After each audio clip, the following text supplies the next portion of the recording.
Sa ngalan ng Ama, ng Anak at ng Espiritu Santo, Amen. sumainyo ang Panginoon. At sumaiyo rin. Mga kapatid, aminin natin ang ating mga kasalanan upang tayo maging marapat na gumanap sa banal na pagdiriwang.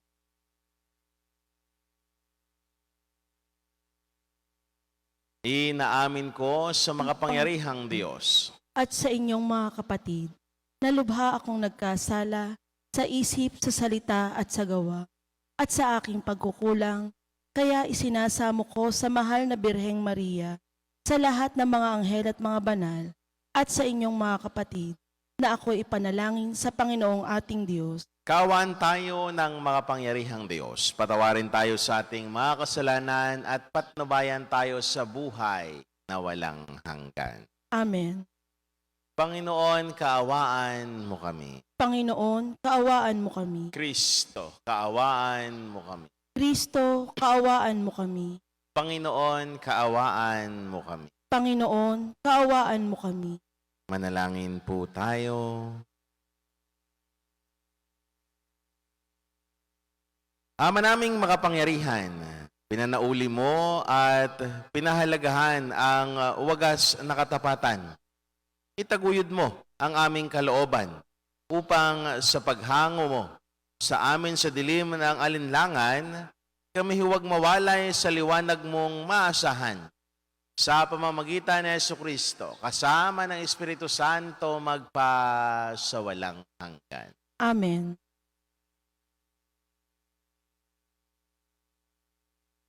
Pagbasa mula sa mga gawa ng mga apostol. Noong mga araw na iyon, may ilang taong dumating sa Antioquia mula sa Judea at itinuro sa mga kapatid ang ganito. Kapag hindi kayo nagpatuli ayon sa kautusan ni Moises, hindi kayo maliligtas. Tinututulan ito ni Pablo at Bernabe at naging mainitan ang kanilang pagtatalo tungkol dito. Kaya't napagkaisahang papuntahin sa Jerusalem sina Pablo at Bernabe at ang ilan pang kapatid sa Antioquia upang makipagkita sa mga apostol at sa matatanda tungkol sa suliraning ito. Sinugo nga sila ng simbahan at pagdaan nila sa Felicia at Samaria, ibinalita nila ang pagkahikayat sa mga hentil. Ito'y labis na ikinagalak ng mga kapatid. Pagdating sa Jerusalem, malugod silang tinanggap ng mga apostol ng matatanda at ng buong simbahan at isinalaysay nila ang lahat ng isinasagawa ng Diyos sa pamamagitan nila. Ngunit tumindig ang ilang mananampalatayang kabilang sa pangkat na mga Pariseyo at ang sabi nila, kailangang tuliin ang mga hentil na sumasampalataya at utusang tumupad sa kautusan ni Moises.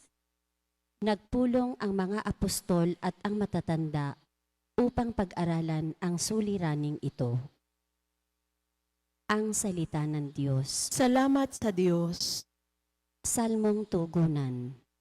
Masaya tayong papasok sa tahanan ng poong Diyos. Masaya tayong papasok sa tahanan ng poong Diyos. Ako'y nagalak sa sabing ganito, sa bahay ng poon ay pumasok tayo. Sama-sama kami matapos sapitin ang pintuang lungsod nitong Jerusalem. Masaya tayong papasok sa tahanan ng poong Diyos. Yaong Jerusalem kay ganda ng anyo. Maganda ang ayos ng muling matayo.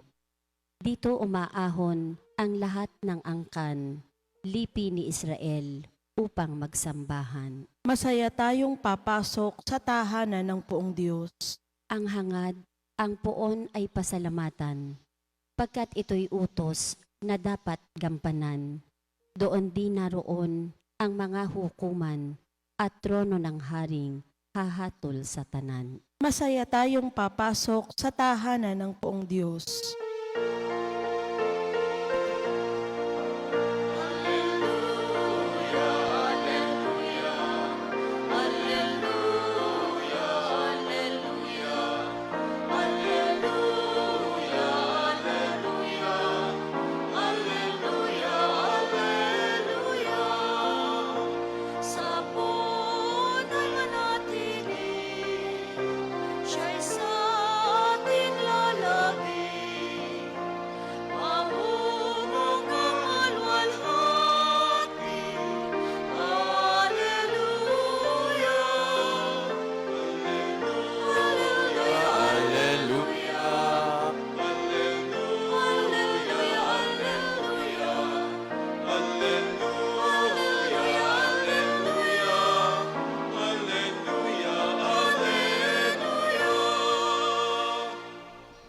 Sumainyo ang Panginoon. At sumaiyo rin. Ang mabuting balita ng Panginoon ayon kay San Juan. Papuri sa iyo, Panginoon. Noong panahong iyon, sinabi ni Jesus sa kanyang alagad, "O ang tunay na puno ng ubas, at ang aking ama ang tagapag-alaga. Pinuputol niya ang bawat sangang hindi namumunga, at kaya namang pinuputulan at nililinis ang bawat sangang namumunga upang lalong dumami ang bunga. Nalinis na kayo sa pamamagitan ng salitang sinabi ko sa inyo. Manatili kayo sa akin at mananatili ako sa inyo. Hindi makakapamunga ang sangang hindi na nanatiling nakakabit sa puno. Gayon din naman, hindi kayo makapamunga kung hindi kayo mananatili sa akin. Ako ang puno ng ubas, kayo ang mga sanga. Ang nananatili sa akin at ako sa kanya ay siyang namumunga ng sagana. Sapagkat walang magagawa kung kayo'y humiwalay sa akin. Ang hindi nananatili sa akin ay itatapon at matutuyo gaya ng sanga. Ang gayong mga sanga ay titipunin at susunugin.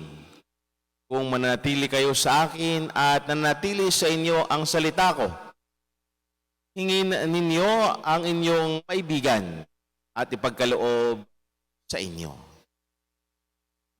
Napaparangal ang Ama kung kayo'y namumunga ng sagana at sa gayo'y napapatunayan na kayo'y mga alagad. Ang mabuting balita ng Panginoon. Pinupuri ka namin, Panginoong Hesukristo. Magandang umaga po sa inyong at ganoon din patuloy na nakikisa sa atin sa Facebook Live. Magandang umaga din. Mga kapatid, tayo'y nasa ikalimang linggo sa Pasko ng pagkabuhay ni Jesus. Ang ganda ho ng ating mabuting balita ngayon na nagsasabi sa atin kung paanong tayo bilang mananampalataya, ito ho ang praktikal na sinasabi ni Jesus, na tayo'y lumapit sa Kanya. Sinabi ni Jesus, siya ang puno ng ubas at tayo ang mga sanga. Ang nananatili sa puno ay magbubunga. Mga kapatid, ang mabuting balita ngayon ay nagpapahiwatig sa atin ng napaka-praktikal na bagay upang makita natin kung paanong hindi dapat tayo umihiwalay sa Ama, na siya ang puno ng ating pananampalataya. Sapagkat katulad ng isang sangang napahiwalay sa puno, pa ang nangyayari? Natutuyo, namamatay, at sa bandang huli ay nalalanta. Mga kapatid, dalawang mahalagang bagay ang paunawa sa atin ni Jesus sa ating mabuting balita ngayong araw na ito. Una ay pagkapit. Kinakailangang mahigpit ang pagkapit natin sa puno na siyang daan upang tayo ay magbunga. Sinhunin niyo, praktikal ho. Pagkakita ho ninyo ang puno, kapag ang sanga ay nabali, sabihin nating naputol. Kita ho ninyo unti-unti. Pagka ito'y nabali at maliit ang kapit sa puno, unti-unti hong unti-unti hong namamatay. Sa bandang huli ay nalalag na. Ganon din ho sa buhay natin, pananampalataya. Pagka tayo'y unti-unting napahiwalay sa Diyos, unti-unting lumalayo sa Kanya, unti-unti din tayong nauuhaw. Unti-unti din tayong nakakaramdam ng kung ano-ano mang mga bagay na problema. Unti-unti din tayong nadidiliman. sa bandang huli, kapag ka tayo ay di bumabalik sa Kanya, tayo ay namamatay. Sa physical na anyo, namamatay sa ating buhay pananampalataya. Mga kapatid, kailangan nakakabit tayo palagi sa puno. Sa puno na siyang nagbibigay sa atin ng lahat ng pangangailangan natin sa buhay. Sa puno na siyang nagbibigay sa atin ng sigla. Sa puno na siyang nagbibigay sa atin ng liwanag. Kaya kung gusto nating hindi tayo tumatahak sa dilim, huwag tayong bumitaw sa puno siyang nagbibigay sa atin ng liwanag ay kay Jesus. Pangalawa ay pagmamahal. Kung paano tayo minahal ng Diyos na siya ang puno, ganun din sana ang ating pagmamahal sa Kanya. Sapagkat siya lang ang tunay na magkakaloob ng biyaya sa atin. Mga kapatid, practical din ho ang sinasabi sa atin na Jesus. Sa pagkapit natin sa Kanya, hindi lang basta tayo kumakapit. Naroon sana ang ating pagmamahal sa Kanya. Practical na bagay na nararanasan natin bilang mga tao. Kapatid, ito'y paunawa sa atin. Kumakapit lang ba tayo dahil may kinakailangan tayo? Kumakapit lang ba tayo dahil may natatanggap? Iba ho yung kumakapit ka dahil naroon yung pagmamahal mo. Pa rin ho yung kumakapit ka dahil nakukuha mo ang pangangailangan mo. Marami ho sa atin mga ganong tao ngayong panahon. Kumakapit dahil may nakukuha, pero mahal ba? Kumakapit dahil may pangangailangan, pero ang tanong, mahal ba? Kumakapit dahil ang kinakapitan ay nasa pwesto, mahal ba? Kumakapit dahil merong siyang gustong makuha o marating sa buhay. Ang tanong, mahal ba? Kapatid, ganun din sa buhay natin, pananampalataya. Hindi nagiging matibay ang ating pananampalataya kung tayo'y basta na lamang nakakapit, pero walang pagmamahal. Kung tayo'y basta na lamang nakakapit dahil merong tayong nahihita, pero walang pagmamahal. Hindi nagiging matibay ating pananampalataya. Kung ganon ang basihan ng ating pagkapit sa Diyos.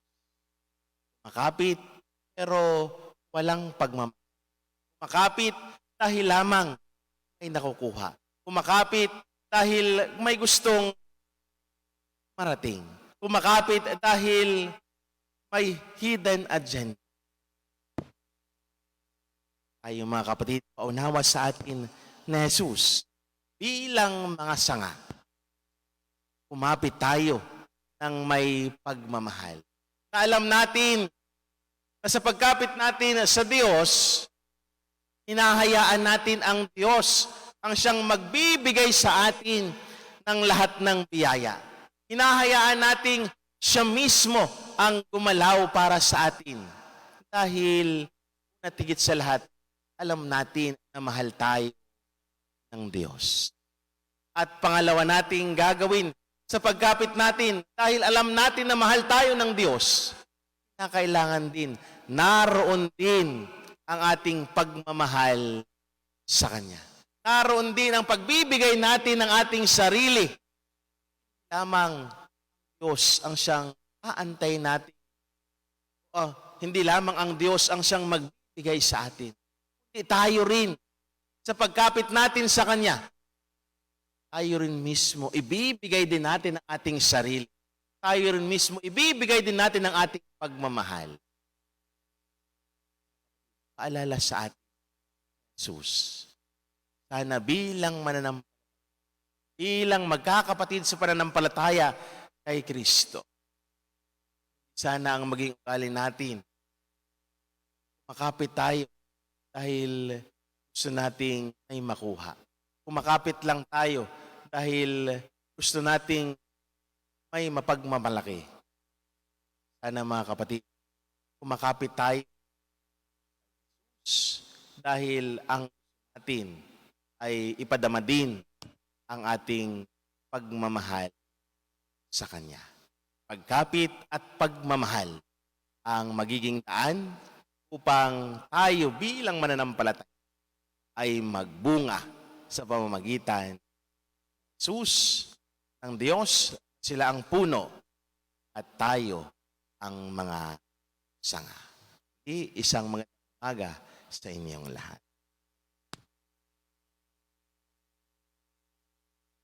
Habang nagkakatipon tayo bilang isang bayang sumasamba sa Panginoon, ilapit natin sa Diyos na ating Ama ang ating mga pangangailangan ng may pagtitiwala.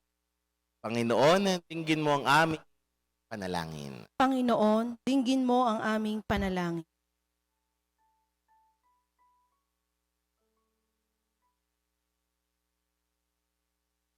Ang pagkakaisang nagmumula kay Kristo, ang tunay na puno ng ubas, naway makahikayat sa lahat ng Kristiyano sa kanyang simbahan, manalangin tayo sa Panginoon. Panginoon, dinggin mo ang aming panalangin.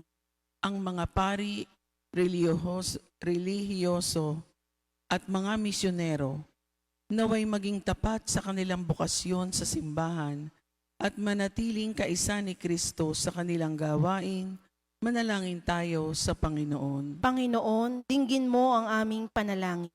Ang mga nagdaranas ng mga pagsubok at kahirapan sa buhay, naway manatiling tapat kay Kristo at sa kanyang ebanghelyo, manalangin tayo sa Panginoon. Panginoon, dinggin mo ang aming panalangin.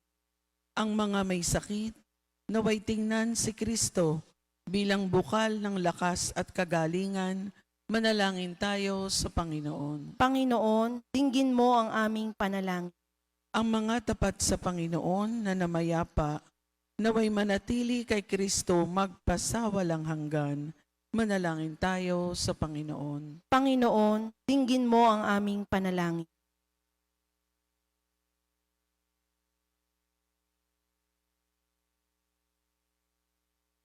Panginoon, wala kaming magagawang anuman kung wala ka sa aming piling.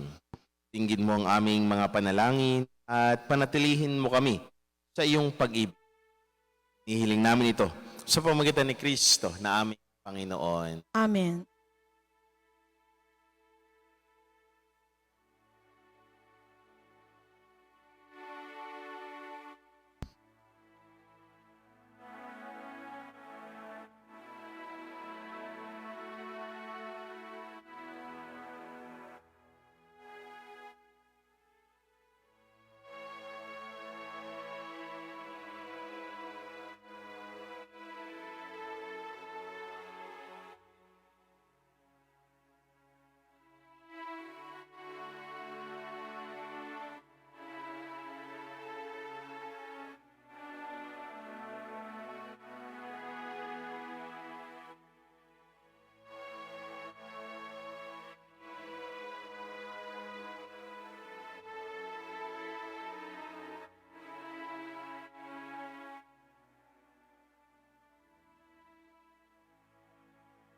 Manalangin kayo mga kapatid upang paghahain natin ang kalooban ng Diyos amang makapangyarihan. Tanggapin nawa ng Panginoon itong paghahain sa iyong mga kamay, sa kapurihan niya at karangalan sa ating kapakinabangan at sa buong sambayanan niyang banal.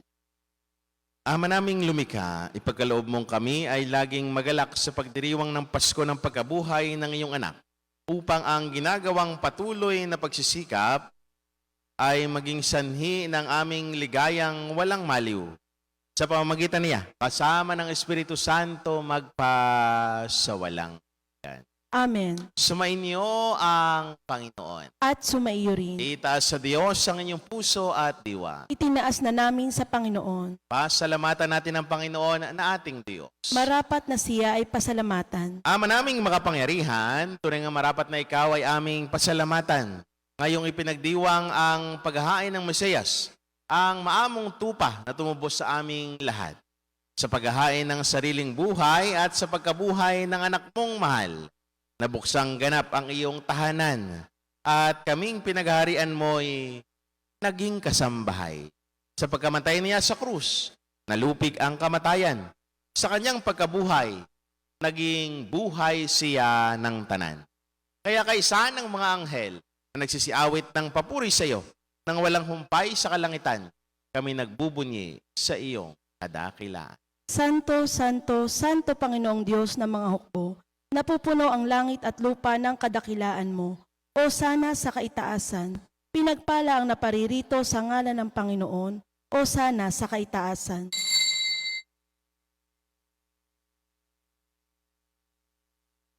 Ama naming banal, ikaw ang bukal ng tanang kabanalan. Kaya't sa pamamagitan ng iyong Espiritu, gawin mong banal ang mga kaloob na ito upang para sa amin maging katawan at dugo ng aming Panginoong Heso Kristo. Bago niya, pinagtiis ang kusang loob na maging handog. Hinawakan niya ang tinapay. Pinasalamatan kaniya. Pinaghati-hati niya iyon. Inabot sa kanyang mga alagad at sinabi, tanggapin ninyong lahat ito at kanin. Ito ang aking katawan na ihahandog para sa inyo.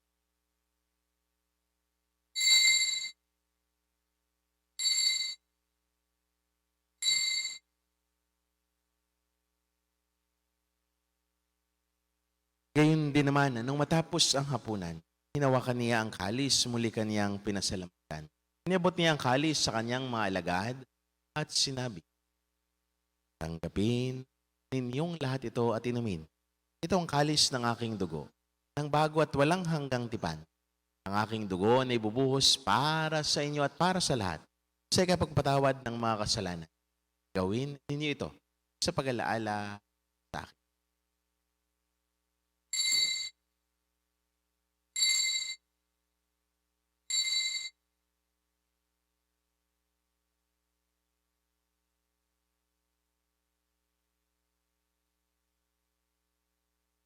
Ipagbunyin natin ang misteryo ng pananampalataya.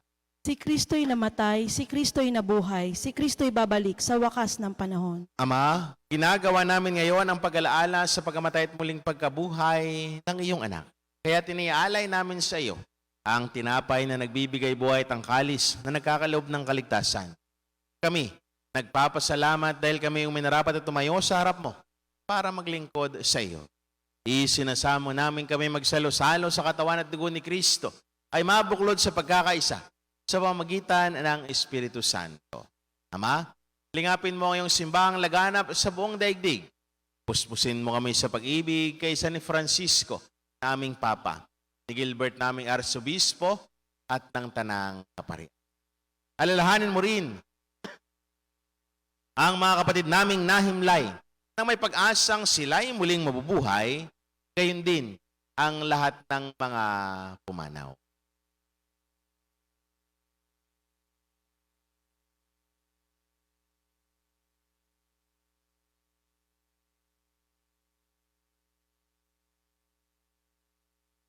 Kawaan mo sila at patuloyin sa iyong kaliwanagan. Kawaan mo at pangindapating kaming lahat na makasalo sa iyong buhay na walang wakas. Kaisa ng mahal na Birheng Maria na ina ng Diyos, kaysa ni Pong San Jose, kaysa ng mga apostol at ng lahat ng mga banal, ni San Jose Marelo, na namuhay dito sa daigdig ng kalugod-lugod sa iyo. May pagdiwang nawa namin ang pagpupuri sa ikarangal mo sa pamamagitan ng anak na aming Panginoong Heso Kristo. Sa pamamagitan ni Kristo, kasama niya at sa Kanya, ang lahat ng parangal papuri sa iyo, Diyos, amang makapangyarihan, kasama ng Espiritu Santo, magpasawalang hanggan.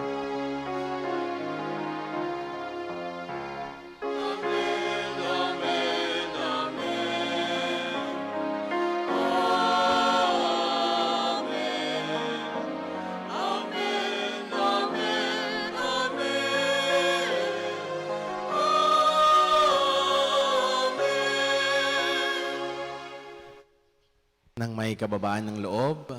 Sama-sama natutulog ang ating mga kailingan sa panalangin itinuro sa ating ng Panginoon.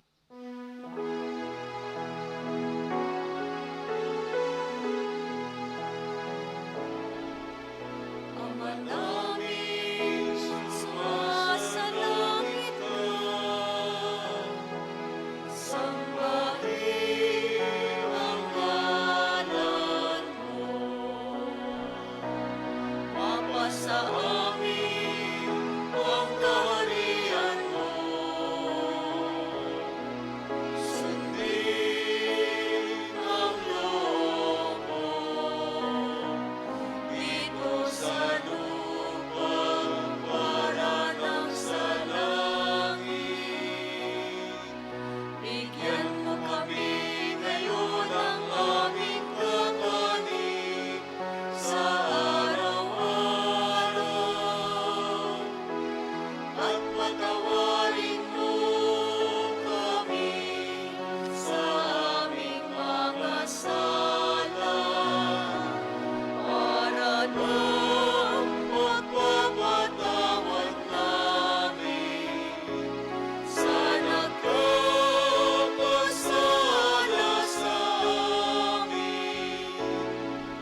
At huwag mo kami ipahintulot sa luso, at iadya mo kami sa lahat ng masama.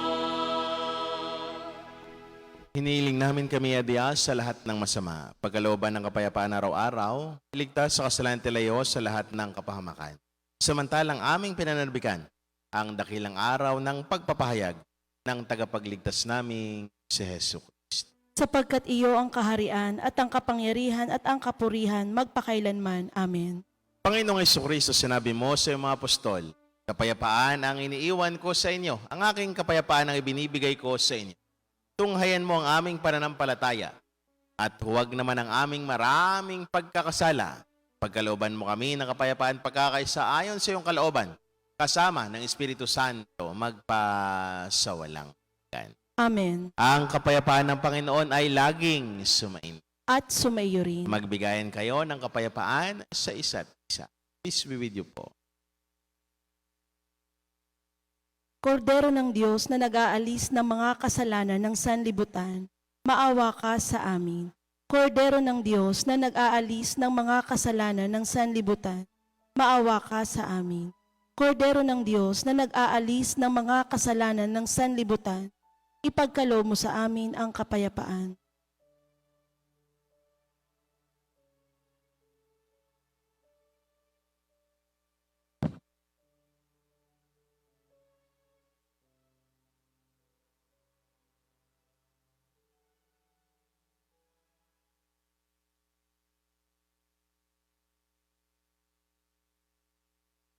Mga kapatid, ito ang kordero ng Diyos. Ito ang nag-aalis ng mga kasalanan ng sanlibutan. Mapapalad tayong naniyahan sa kanyang banal na piging. Panginoon, hindi ako karapat-dapat na magpatuloy sa iyo, ngunit sa isang salita mo lamang ay gagaling na ako.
Manalangin po tayo.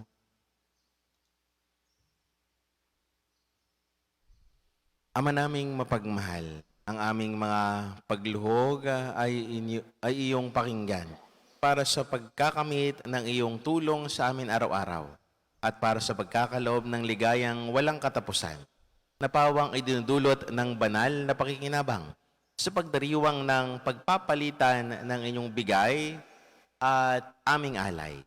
Sa pamagitan ng Jesucristo kasama ng Espiritu Santo magpasawalang. Amen. Sumainyo ang Panginoon At sumayo rin. at pagpalain kayo ng mawain, mapagmahal at mga pangyarihang Diyos sa ngalan ng Ama, ng Anak at ng Espiritu Santo. Amen. Ang banal na misa ay naialay na. May kayong taglayang kapayapaan at pag-ibig ng Diyos. Salamat sa Diyos.